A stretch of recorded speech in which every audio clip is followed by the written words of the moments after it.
Hello everybody, আশা করি সবাই ভালো আছেন। আমরা অনেকদিন কোনো প্রজেক্ট করি না। সো আপনারা অবশ্যই বোরিং হয়ে যেতে পারেন। সো আজকে আমরা একটা ইন্টারেস্টিং প্রজেক্ট করব। সেটা কি দিয়ে? অবশ্যই বুঝতে পারছেন আমরা যত লিস্ট করতেছি, সো লিস্ট দিয়ে। চলেন শুরু করা যাক। আমাদের আজকের প্রজেক্টের টপিক হলো শপিং কার্ট।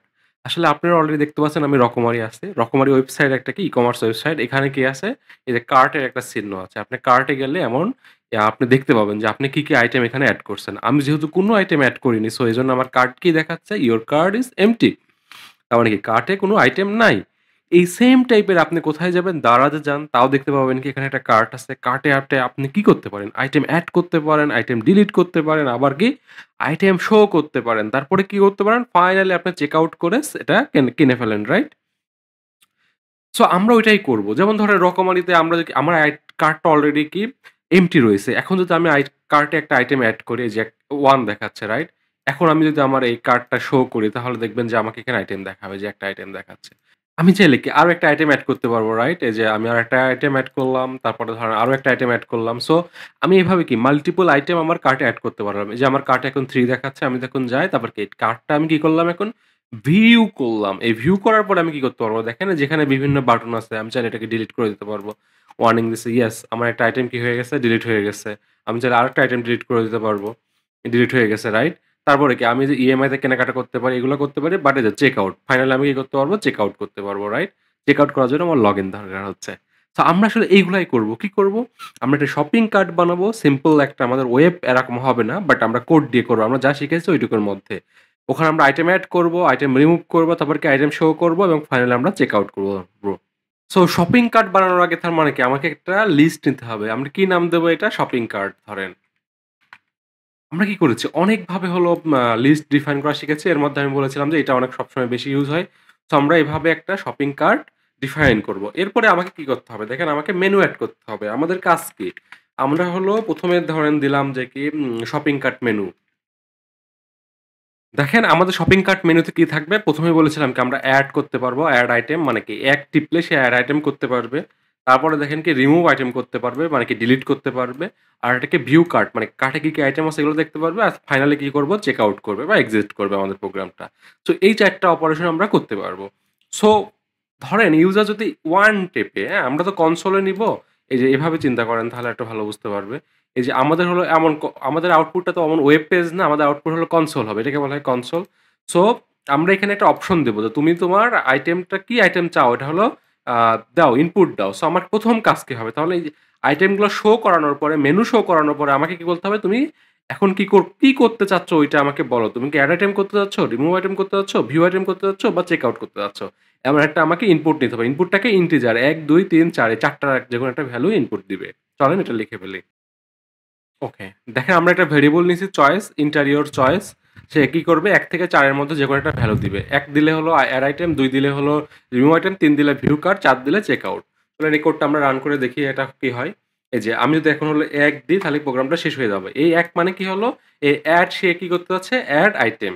এখন আমাকে তার মানে কি এই এড আইটেমের কোডটা লিখতে হবে কন্ডিশন দিয়ে, রাইট? চলেন আমরা এই এড আইটেমের কোডটা লিখি। এড আইটেমের কোডটা কি হবে দেখেন। ১ম এ আমাকে একটা ইফ দিতে হবে। ইফ চয়েস ইকুয়াল টু যদি 1 হয় তাহলেই সে কি এড অ্যাটেম্প্ট করতে চায়, রাইট? এড অ্যাটেম্প্ট করার জন্য আমাকে ফার্স্টে কি করতে হবে জানেন? আমরা বলছিলাম কি শপিং কার্টে আমরা অ্যাপেন্ড করব, রাইট? চলেন করি এটা। Shopping cart dot append, right? এটা আমরা সবাই জানি। এটার অ্যাটেম্প্ট কি দিব? ও না, ফার্স্টে আমাকে কি আইটেম দিতে চাচ্ছে নামটা নিতে হবে। হ্যাঁ? আমাকে আইটেমটার নাম নিতে হবে যে তুমি কি আইটেম দিবা সেই আইটেমটা আমাকে দাও, রাইট? তার মানে কি আমাকে একটা আইটেম ইনপুট নিতে হবে। কি লিখলাম? Enter item to add. ধরেন সে একটা বই বলল বুক 1, বুক 2, বুক 3 এভাবে দিবে। তার মানে আমরা তারপরে কি করব? এটা আমরা এই আইটেমে এড করে দেব, রাইট? এই যে আইটেমে এড করে দেব। এখন একটা ব্যাপার আছে, হ্যাঁ? যদি হলো আমার এই বুকটা অলরেডি থাকে, সেম বুক যদি অলরেডি থাকে তাহলে কি আমরা ওইটা এড করব? না। তার মানে কি ওইটা আমরা স্কিপ করে যাব, হ্যাঁ? ওইটা অলরেডি থাকলে আমরা স্কিপ করে যাব। সো আমাকে বুঝতে হবে যে এই আইটেমটা অলরেডি শপিং কার্টে আছে কিনা। সো এজন্য আমরা এটা চেক করব। ইফ আবার ইফ এর মধ্যে if, nested if. If item in shopping cart এটা যদি হয়, এটার মানে কি জানেন? এর মানে যে এই আইটেমটা এর মধ্যে আছে কিনা। মনে আছে? আমরা হলো লুপ চালায় করেছিলাম যে একটা আইটেম টার্গেট হলো শপিং কার্টের মধ্যে আছে কিনা। ওইভাবে কিভাবে করেছিলাম যে ফর লুপ চালাতাম, তারপরে প্রতিটা আইটেমের সাথে ম্যাচ করতাম। টার্গেট কি হলো, আইটেম ইনডেক্স 0 এর সাথে মিলে কিনা, 2 এর সাথে মিলে কিনা, যেটার সাথে মিলে তখন আমরা এটা প্রিন্ট করতাম, রাইট? এই সেই আইটেম, এই সেই টার্গেট। টার্গেটটা এখন এভাবে আপনারা চাইলে আছে কি নাই এটা বলতে পারবেন। If item in shopping cart, if item in shopping cart এটার মানে কি আইটেমটা শপিং কার্টে আছে কি নাই। একটা টার্গেট একটা লিস্টে আছে কি না এটা আমরা বোঝার জন্য কি করতে পারি, আইটেম ইন শপিং কার্ট এই কথাটা লেখা মানেই হলো আমরা টার্গেটটা খুঁজতে গেছি, যদি পাই তাহলে সে ট্রু দিবে, তারপরে সত্য হবে, তখন আমরা কি আর এটা অ্যাড করব না, তখন কি আমরা করব না, ইলসে আমরা করব, রাইট? এই যে ইলস, ইলস যদি হয় তাহলে আমরা করব, না হলে আমরা কি বলবো, যে item in already shopping cart, right? তাহলে আমরা কি আইটেম ইন অলরেডি অ্যাডেড দিয়ে দিই। আইটেমটা অলরেডি হলো কি হয়েছে, শপিং কার্টে অ্যাড করা হয়েছে। চলেন আইটেমটা হলো আমরা পিন করি, যে আইটেমটা হলো পিন করে দিই, তাহলে আর একটু ভালো লাগবে এখানে। এই যে এটা এফ স্ট্রিং দিয়ে দেন, তাহলে এটা শো করবে যে আইটেমটা আমরা পিন দিয়েছি ওই আইটেমটা অলরেডি শপিং কার্টে আছে। যদি না থাকে তাহলে আমরা কি করবো, অ্যাড করবো, আর যদি থাকে তাহলে জাস্ট আমরা এই মেসেজটা দিয়ে বের হয়ে যাব। Interesting, right? পরের চয়েসটা দেখেন, পরের চয়েসটা কি হলো, রিমুভ আইটেম। 2 নাম্বার চয়েসটা কি হবে, তার মানে ইফ, সরি পরেরটা কি হবে, ইলিফ, রাইট? ইলিফ, ইলিফ চয়েস ইকুয়াল টু যদি ট্রু হয় তাহলে আমরা কি করব, যে রিমুভ করব। রিমুভ করার সিস্টেমটা দেখায়, শপিং কার্ট ডট রিমুভ কি আইটেম দিতে হয়, হ্যাঁ আইটেম, যে আইটেমটা আপনি ইনপুট নেবেন, এই যে আইটেমটা আপনাকে ইনপুট নিতে হবে। তার মানে কি এই রিমুভ করলে আইটেমটা যদি থাকে তাহলে রিমুভ হয়ে যাবে। বাট ফার্স্টে কি করতে হবে, আগের মতন যে আমরা আইটেমটা ইনপুট নিব, তার মানে আমরা যেটা ঠিক করতে হবে জাস্ট টেক্সটটা ইন্টার আইটেম টু অ্যাড, না এটা কি remove, inter item to remove, যে আইটেমটা দিবে সেটা আমরা যে ডট রিমুভ করলেই রিমুভ হয়ে যাবে, ওকে? কিন্তু যদি আইটেমটা শপিং কার্টে না থাকে তাহলে কি আমরা ওটা রিমুভ করতে পারবো? পারবো না। তখন আমাদের প্রোগ্রাম ইরর দিবে। এজন্য আমরা আগে চেক করে নিব, হ্যাঁ? যে ইফ, ওই যে আগের এই ইফটাই লিখবো, if item in shopping cart, মানে আইটেম যদি শপিং কার্টে থাকে তাহলেই আমরা রিমুভ করব। আইটেম যদি শপিং কার্টে না থাকে তাহলে কি আমরা রিমুভ করতে পারবো? না, পারবো না। তখন আমরা কি লিখবো, ইলস। ইলস হলো আমরা একটা মেসেজ দেবো যে তুমি ভুল ইনপুট দিচ্ছ, যেটা শপিং কার্টে নাই। প্রিন্ট করেন যে আইটেম, ওই আইটেমটা আমরা লিখি, যে ধরেন আইটেম, যে item not in shopping cart দিয়ে দিই। মানে আইটেমটা শপিং কার্টে নাই তাহলে তুমি কি রিমুভ করবা? রিমুভ করতে পারবা না। এইজন্য আমরা এই মেসেজটা দেবো যে আইটেমটা শপিং কার্টে নাই। আর যদি থাকে তাহলে আমরা সুন্দর মতন রিমুভ করে দেবো, ঠিক আছে? আপনি চাইলে এখানে একটা মেসেজ দিতে পারেন যে হলো ইয়েস আইটেম অমুক সাকসেসফুলি রিমুভড, ধরেন এভাবে দিয়ে দিই আমরা আইটেম ইজ সাকসেসফুলি রিমুভ দিয়ে দেন, ওকে? তাহলে বোঝা যাবে এটা রিমুভ হয়েছে। আর এটা মানে কি আইটেম ছিল না, শপিং কার্টে নাই, সো রিমুভ করার কোনো দরকার নাই। সো আমরা ২ টা চয়েস শেষ করলাম, মানে কি ২ টা মেনু আমরা শেষ করলাম, কি মেনু 1 এবং মেনু 2। এরপরে চলেন দেখি আরেকটা ইলিফ লিখি, যে হলো আমাদের চয়েস কত নাম্বার এবার, 3। চয়েস 3 কত, চয়েস 3 হলে কি হবে, দেখেন আমরা কি ভিউ করব, কার্টে যাতে আমার হলো আইটেম থাকে তাহলে ভিউ করব, রাইট? ইফ যদি হলো ধরেন শপিং কার্টটা যদি এমটি না হয়, হ্যাঁ এই যে এইটা মানে হলো, সরি এই যে এইটার মানে হলো শপিং কার্ট যদি এমটি না হয়, নাল না হয়, বা এমটি যদি না হয় তাহলে আমরা শপিং কার্টে কি আছে, আইটেম আছে। তো আমরা কিভাবে করতে পারি, ফর আইটেম ইন কি শপিং কার্ট প্রিন্ট করতে পারি, জাস্ট হলো কি আইটেমগুলো, এই যে আইটেমগুলো প্রিন্ট করলে একের পর এক প্রিন্ট হয়ে যাবে। বাট আমরা একটা সুন্দর করে প্রিন্ট করি, হ্যাঁ? আমরা কি করি, যে কত নাম্বার আইটেম আর দেন হলো আইটেমের নাম, এভাবে প্রিন্ট করি। তার মানে কি আমরা একটা লেন্থ নেব, হ্যাঁ? আমরা লাস্টে শিখিয়েছি কি রেঞ্জ দিয়ে হলো আমি আইটেমের ইন্ডেক্স করতে পারি, রাইট? রেঞ্জ লেন অফ কি শপিং কার্ট। চলেন আমরা হলো এটা আইনি, এই যে ইন্ডেক্স, তার মানে কি আমরা হলো ইন্ডেক্স 0 নাম্বার, মানে কি 0 নাম্বার বলে তো আইটেম থাকতে পারে না, তার মানে কি 0 + 1 মানে কি 1 নাম্বার আইটেম, 2 নাম্বার আইটেম, এভাবে লিখবো আমরা, হ্যাঁ? লিখি আপনারা, তারপর আমি বোঝাচ্ছি আপনাদেরকে, যে এভাবে লেখেন যে i + 1,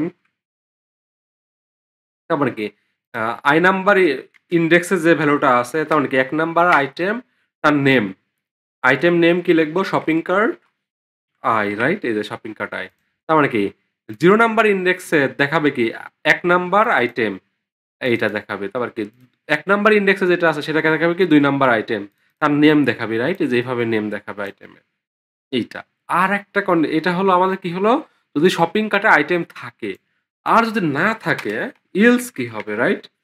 যে ইলস যদি না থাকে তাহলে কি লিখবো আমরা? Your card has no your shopping cart empty এটা দিয়ে দিই। Your cart is empty. এটা রাইট? তার মানে কি আমরা ৩ নাম্বার পর্যন্ত শেষ করে ফেললাম। ৪ নাম্বার কি দেখাবে? জাস্ট চেক আউট করবে। চেক আউট করা মানে কি? জাস্ট আমরা শো করাবো শপিং কার্টটা তাই শেষ করে দেব। ইল ইফ দেখেন চয়েস ইকুয়াল টু 4 আমরা যদি দেখাবো কি যে জাস্ট খালি হলো শপিং কার্টটা পিন করে দেন। ফাইনাল কার্ড দিয়ে দিই। Final final shopping cart item. আমরা কি করি? এই শপিং কার্টটাই পিন করে দিই। এইটা রাইট? চলেন আমরা এটা একটু পিন করি। তারপর আমরা আবার একটু এক্সপ্লোর করি। দেখেন আমি কি করতে হচ্ছে এড আইটেম দিয়ে ১ নাম্বার দিই। ওই দেখেন এক্সিট হয়ে গেল। কেন? আমার ১ আইটেম হওয়ার পরে কি আমরা কি দেখেন এটা ইন্টিজার নেয়ার কথা ছিল, রাইট? আমরা কি এটা হলো ইন্টিজার হওয়ার কথা ছিল। আমরা এটা ইন্টিজার চেক করতেছি। কিন্তু এগুলা কি হবে? স্ট্রিং চেক করতে হবে, রাইট? অথবা কি যে আমাকে হলো এই যে এখানে হলো ইন্টিজার করতে হবে। সো আমরা এগুলো স্ট্রিং চেক করি তাহলে ভালো হবে। স্ট্রিং 1 নিই, স্ট্রিং 2 নিই তাহলে ভালো হবে এগুলো। স্ট্রিং 1, স্ট্রিং 2, স্ট্রিং 3 নেন। তাহলে আমরা যেকোনো কিছু ইনপুট দিতে পারবো। এটা হলো সবথেকে সেফেস্ট ওয়ে। কেন সেফেস্ট ওয়ে এটা দেখাচ্ছি আমি। দেন এবার দেন এই যে এন্টার আইটেম টু এড। চলেন আমরা বুক 1 দিই।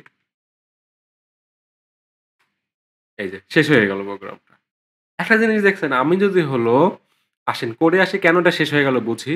আমি কি বলতেছি যে তুমি শপিং কার্টের মেনু শো করো তারপরে বলতেছে চয়েস দাও। আমি চয়েস দিলাম। চয়েস যখন দিলাম কত ১ হ্যাঁ? ১ দেওয়ার পরে কি হচ্ছে সে এন্টার আইটেম নিল। শপিং কার্টের মধ্যে নাই সে কি করলো? শপিং কার্টের মধ্যে না থাকলে সে জাস্ট আইটেমটা এড করলো। এড করে সে কি প্রোগ্রামটাই শেষে চলে আসলো না? শেষ হয়ে গেল, রাইট? তার মানে কি প্রোগ্রামটা একটা কাজ করতে পারতেছে এট এ টাইমে। আমি এট এ টাইমে চয়েস 1 নেয়ার পরে চয়েস 2 দিতে পারতেছি না। কারণ এই ১ নাম্বার চয়েস দিলে এখানে আসবে। তারপরে কি ইফ শেষ হয়ে যাবে। প্রোগ্রাম এই গ্লোবাল স্টেজে এসে প্রোগ্রাম শেষ হয়ে যাবে। আচ্ছা লাস্টে আমরা একটা দিই হ্যাপি শপিং দিই তাহলে একটু ভালো বুঝতে পারবেন। এই যে এইটা আমরা একটু প্রিন্ট করি তাহলে আপনারা একটু ভালো বুঝবেন যে কেন হলো। চলেন আমরা হলো ১ নাম্বারটা দিই। এড আইটেম দিই বুক 1 দেখছেন? যে শেষ হয়ে গেল। Happy shopping. তার মানে কি? সে এই যে ১ নাম্বার আইটেমটা সে কি করলো? প্রিন্ট করলো। এই যে ১ নাম্বার আইটেম এড করলো তারপরে এইগুলা শেষ করে সে এখানে চলে আসলো। বাকিগুলা হচ্ছে না। কারণ আমাকে এমন একটা সিস্টেম করতে হবে তার মানে এই প্রোগ্রামটা অনবরত চলতে থাকবে। এই যে এইটুকু আমাদের চয়েস থেকে শুরু করে এইগুলো সবসময় সে কি চলতে থাকবে, রাইট? সবসময় চলতে থাকবে। শুধুমাত্র শেষ হবে কখন? আমি যখন আইটেম 4 দেব। মানে কি? এই যে চেক আউট। অপশন দেব কি চেক আউট। তখন শেষ করবে। ফাইনাল আইটেম দিয়ে দিবে এবং শেষে বলবে কি checking out. Thank you. Thank you checking out দিয়ে দিই। এই যে যখন হলো সে ৪ নাম্বার আইটেম দিব তখন কি হবে? তখনই শুধু এটা শেষ হবে, বুঝছেন? ৪ নাম্বার দিলেই সে শেষ হবে। কিন্তু তার আগ পর্যন্ত সে চলতেই থাকবে। চয়েস 1 নিবে, চয়েস 2 নিবে, চয়েস 3 নিবে, চয়েস 4 নিবে। এভাবে সে চলতেই থাকবে। একটা জিনিস খেয়াল করেন আরেকটা যে আ যদি আমি হলো চয়েস ভুল দিই, ধরেন চয়েস আমি ভুল দিলাম। এই ১, ২, ৩, ৪ এর বাইরে কিছু দিই। তাহলে সে কি হয় দেখেন? ধরেন আমি ১০০ দিলাম। দেখছেন? কোন কিছুই হলো না। Happy coating. এজন্য আমাকে কি করতে হবে? একটা মেসেজ দিই যে এখানে ইলস দিই। ইলস এই চয়েস এর বাইরে যদি অন্য কিছু দেয় তাহলে আমরা কি দিই যে উম আ রং রং চয়েস, রং মেনু, রং চয়েস দিই। রাইট? এই যে এখন আমি যদি ১০০ দিই তাহলে কি দেখাবে আমাকে? রং চয়েস। এই যে রং চয়েস দেখাচ্ছে। আমাকে কি করতে হবে? ১, ২, ৩, ৪ এগুলাই দিতে হবে। সো এখন আমার কি কাজ? যে এখনকার কোডটা আমার একটা আইটেম একবারে করতে পারতেছে। মাল্টিপল চয়েস আমি দিতে পারতেছি না। আর মাল্টিপল চয়েস আমাকে দিতে হলে কি করতে হবে? একই জিনিস বারবার হবে না? এই বারবার হওয়ার মানে কি? লুপ ইউজ করতে হবে। রাইট? তার মানে কি? আমরা একটা লুপ ইউজ করব। কোথায়? এই যে উপরে, একবারে উপরে। while ট্রু দেন, হ্যাঁ? আমরা কি সে আজীবন চলতে থাকবে। এই while টু এর মধ্যে আমরা আজীবন চলতে থাকবো, আজীবন চলতে থাকবো। কারণ আমাকে এটা ব্রেক করতে হবে। কখন আমরা ব্রেক করব? বলেন আপনারা বুঝতে পারছেন কখন ব্রেক করব? এই যে আমি যখন চেক আউট করব তখন আমার কি হবে? ব্রেক। বাকি সবসময় চলতেই থাকবে। চেক আউট করলে ব্রেক। বাকি সবসময় কি আমার এই while টু আজীবন চলতে থাকবে, চলতেই থাকবে। ইজি না ব্যাপারটা? দেখছেন কিভাবে if else তারপরে আমাদের যে লিস্ট এবং কি while লুপ আপনি চাইলে এটা ফর লুপের মধ্যে আজীবন দিতে পারেন, এটা বিশাল নাম্বার দিতে পারেন। তো এটাও চলতে থাকবে। চলেন এবার কোডটা আমরা রান করি। ধরেন ১ দিই, এড করি, নাম দিচ্ছি বুক 1 এই যে বুক 1 চলে আসলো। দেখছেন আমাকে আবার শো দেখাচ্ছে কপিং মেনু। শপিং মেনু কি আছে? আমরা ধরেন এবার দিই হলো ২, ৩ দিই হলো ভিউ করি। এই দেখেন ভিউ করলো এই যে ১ দেখছেন আপনার বুক আছে কি? এই যে ১ নাম্বার বুক আছে। চলেন আমরা আবার আমাকে থেকে কি চাচ্ছে? ইন্টার চয়েস চাচ্ছে যে আইটেম কি করতে যাচ্ছি। ধরেন এবার দিই হলো ১ নাম্বার আরেকটা আইটেম এড করি, বুক 2 এড করি। ধরেন আবার ভিউ করি। ৩ দিলে এই যে ভিউ হলো ২ টা বুক এড হইছে দেখছেন? এই যে ২ টা বুক এড হইছে। তারপরে ধরেন আবার আমি একটা এড করি যে বুক 3 এই যে বুক 3 এড করলাম। আমরা আবার ভিউ দিই তাহলে বুঝতে পারবো। এই যে ৩ নাম্বার আইটেম হলো কি আমার এই যে বুক ৩ টা বুক এড হয়ে গেছে, রাইট? এবার ধরেন আমরা কি করি? রিমুভ করি ২, হ্যাঁ? ২ দিই। চয়েস ২ এই যে ইন্টার আইটেম টু রিমুভ ধরেন বুক 2 কে আমরা রিমুভ করে দেই যে বুক 2 এই দেখেন বুক 2 ইজ সাকসেসফুলি রিমুভড। চলেন আমরা কার্ডটা দেখি ৩ দিই। এই দেখেন দেখছেন শুধু ১ আর ৩ আছে, হ্যাঁ? ধরেন আমরা এটা ভুলভাল দিই, হ্যাঁ? ধরেন আমি ১০০ দিই, কি হয়? এই যে দেখছেন রং চয়েস চলে আসছে। রং চয়েস এই যে শপিং কার্টের মেনু আসলে এইগুলা দিতে হবে। চলেন আমরা একটা ইয়ে করি, একই আইটেম ২ বার এড করার ট্রাই করি যে ইয়ে দিয়ে বুক 1 টা আবার এড করার ট্রাই করি। দেখেন এই যে বুক 1 অলরেডি এডেড দিয়ে যাচ্ছে দেখছেন? তো আমরা রিমুভ করি একটা হলে কি উল্টাপাল্টা রিমুভ দিই। ধরেন বুক 4 রিমুভ দিই যেটা আমরা এডই করিনি। তো দেখেন book 4 not in the shopping cart দেখছেন? Already not in the shopping cart দেখাচ্ছে। আ বুক আবার কি এই যে ভিউ করেন ২ টা বুক আছে। আমরা ফাইনালি কি করি? চেক আউট করি। এই যে চেক আউট করলাম। দেখছেন? চেক আউট করলে যে ফাইনাল কার্ট আইটেমস দেখাচ্ছে বুক 1 আর বুক 3 আছে। আর এই যে থ্যাংক ইউ শপিং আর এই যে শেষ সর্বশেষ দেখাচ্ছে হ্যাপি শপিং। ইন্টারেস্টিং একটা প্রজেক্ট, রাইট? আপনারা এটা খুবই ইজিলি করে ফেলতে পারবেন। জাস্ট কয়েকটা জিনিস মাথায় রাখেন যে আমি সুন্দরভাবে যে ইফিল শিখাইছি সেই ইফিলস গুলো এখানে কাজ হচ্ছে দেখছেন? আমি হোয়াইল লুপ সবার পরে দেখালাম। কেন? আগে বুঝালাম যে একটা স্টেপ কিভাবে করতে হয়েছে। লুপ বাদে আপনি কিভাবে চিন্তা করবেন। তারপরে লুপ কেন লাগবে এটা তো আপনি বুঝেন যে আমি বারবার করতে যাচ্ছি কাজটা। এজন্যই আমি লুপ নিয়ে আসলাম। তার আগ পর্যন্ত আমার লুপ দরকার নাই। আমার লুপ বাদেই যদি কাজ হয়ে যায় তাহলে কি আমি লুপ শুধু নিয়ে আসবো? না, মোটেও নিয়ে আসবো না। এজন্য আপনারা যখনই কোড করেন, কেন কোড করতেছেন এটা বোঝাটা সবথেকে ইম্পোর্টেন্ট। সো আজকে আমরা খুবই একটা ইন্টারেস্টিং প্রজেক্ট আমরা করে ফেললাম শপিং কার্ট এড। এইটা আমরা ফিউচারে কি করব? যখন আমরা আরেকটু বড় হব তখন আমরা ওয়েব এর মতন করে একটা বানাবো যেখানে আমরা সুন্দর মতন এই কনসোলে এমন দেখব নাকো। এই কনসোলে আমরা আর দেখব না তখন আমাদের আমরা ওই ইউআই ইউজ করে ইন্টারফেস ইউজ করে আমরা আইটেমগুলো এড করব, ডিলিট করব। সো তার আগ পর্যন্ত চলেন আমরা আরেকটু আমাদের কষ্টটা চালিয়ে যেতে থাকি। ভালো রকম আমরা থিওরিটা শিখি। আপনারা যদি এভাবে ভালো রকম থিওরি ঠিকভাবে শেখেন, তাহলে দেখছেন আমরা কত বড় প্রোগ্রাম লিখে ফেলছি। প্রায় ৪০ লাইনের কোড আমরা লিখে ফেলছি। এভাবে আপনারা আরো বড়, বড় কোড খুব শীঘ্রই লিখবেন। তো আজ এই পর্যন্তই। কোডটা না বুঝলে অবশ্যই কমেন্ট করেন। আমি আপনাদের আরো ভালো রকম বোঝানোর চেষ্টা করব। Thank you. সবার সাথে বেশি শেয়ার এবং লাইক